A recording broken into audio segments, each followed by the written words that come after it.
Ok, bon, je vais vous parler des installations artistiques.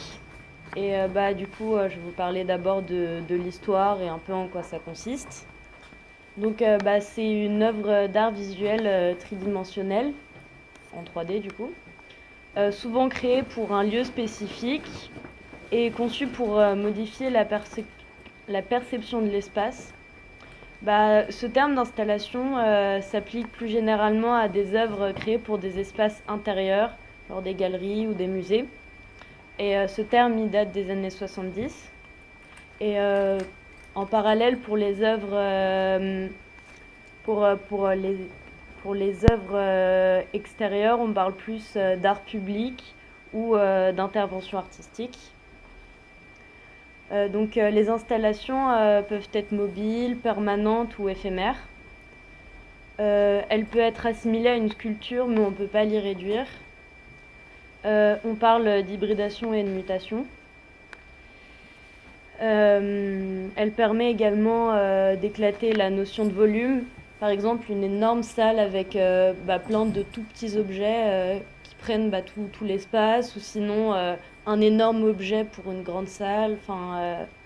Ça casse complètement l'idée de la taille, quoi. Par rapport à ces installations, je vais vous parler de deux artistes, de William Forsythe et de Ryoji Ikeda. Ils sont actuellement en exposition à la Villette jusqu'au 31. Mais du coup, William Forsythe, c'est un artiste et chorégraphe de renommée. Alors, on dit Forsythe en général. Mais bon, voilà, c'est une prononciation, c'est pas grave. William Forsythe. Voilà. Il est de renommée mondiale et il est chorégraphe en plus d'être artiste. Et du coup, il dévoile à la Villette son dernier objet chorégraphique qui consiste en un espace d'un ancien marché municipal rempli d'une centaine de pendules suspendues qui se balancent dans des séquences chronométrées. Du coup, les visiteurs, ils se déplacent un peu entre les pendules, genre dans l'espace, et ils jouent, ils font un jeu d'esquive, quoi. Ils passent entre les pendules, et du coup,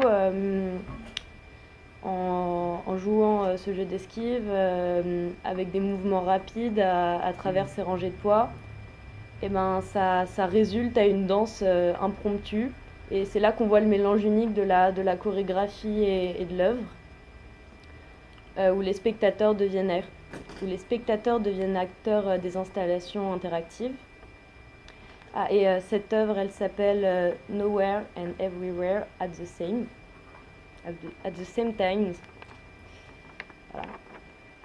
Et du coup, pour Ryoji Ikeda, c'est un musicien et un plasticien qui a conçu Test Pattern, l'œuvre qui est aussi à la Villette.